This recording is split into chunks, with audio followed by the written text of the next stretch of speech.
एक तरफ नीतीश कुमार पूरे देश की विपक्षी पार्टियों को एकजुट करने में लगे हैं। खबर है 9 मई को नवीन पटनायक से मिलेंगे जो उड़ीसा के मुख्यमंत्री हैं। 12 मई को उनकी मुलाकात उद्धव ठाकरे से होनी है और फिर 17 से 18 मई कर्नाटक विधानसभा चुनाव 10 मई को होगा, 13 को रिजल्ट आएगा और 4-5 दिनों के अंदर पटना में एक बड़ी बैठक होने वाली है।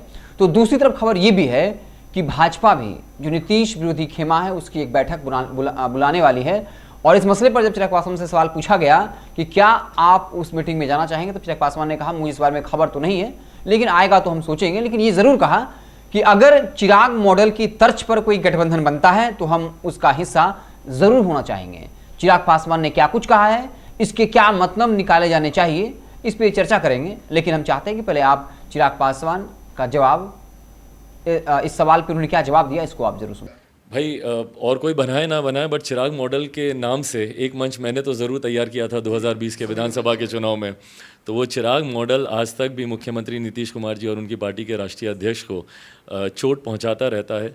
तो अगर ऐसा कोई नया चिराग मॉडल और कोई बड़े पैमाने पर अगर ऐसा मॉडल तैयार होता है तो ज़रूर मैं उसका हिस्सा रहूँगा। तो चिराग पासवान ने साफ तौर पर कह दिया कि चिराग मॉडल जो है 2020 में एक मॉडल था जिसने जो है काफ़ी प्रभाव डाला राजनीति में, और अगर चिराग मॉडल की तर्ज पर कोई गठबंधन बनता है तो हम उसकी अगुवाई करेंगे। यानी चिराग पासवान ने साफ कह दिया कि वो इसका नेतृत्व करेंगे जो चिराग मॉडल होगा। यानी जो एनडीए और महागठबंधन में नहीं जाना चाहते हैं, जो अन्य दल बच जाते हैं, वो अगर तीसरे मोर्चे की लड़ाई लड़ते हैं तो जो है उस पर बातचीत हो सकती है।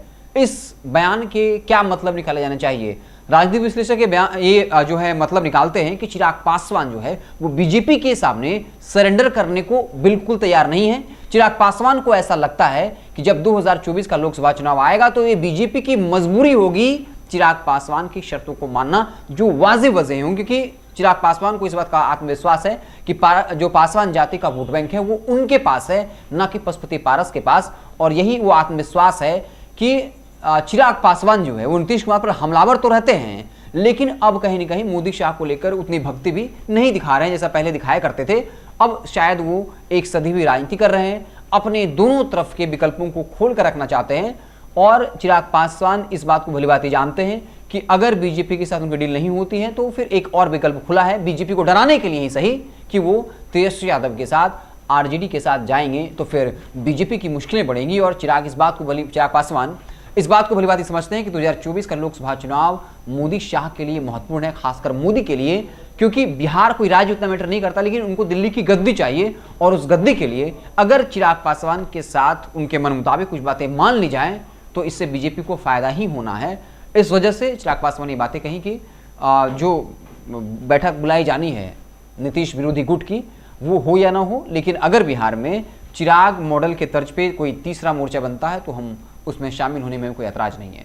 आपको क्या लगता है चिराग पासवान ने जो बयान दिया, आप उसके क्या मायने निकालते हैं? हमने जो समझ में आया वो आप मायना बताया, आप क्या सोचते हैं चिराग पासवान के इस बयान का क्या मतलब निकाला जाना चाहिए? कमेंट बॉक्स में अपनी राय जरूर दीजिए। देखते रहें भारत लाइव। बहुत बहुत धन्यवाद। अगर ये वीडियो पसंद आई और वह बिहार के राजनीति और बिहारियत से सरोकार रखेनी तो सब्सक्राइब बटन दबा के चैनल के सब्सक्राइब कर ली। ओजे एगो घंटी बा, ओकरा बटन दबा देला से कुल सटीक और मारक खबर रुआ मुफ्त में मिल जाई। अगर रुआ पत्रकारिता के हमनी के नया प्रयोग में सहयोग कर चाहतानी तो ज्वाइन बटन दबा दी। पेटीएम नंबर नोट कर ली 9386816700। धन्यवाद।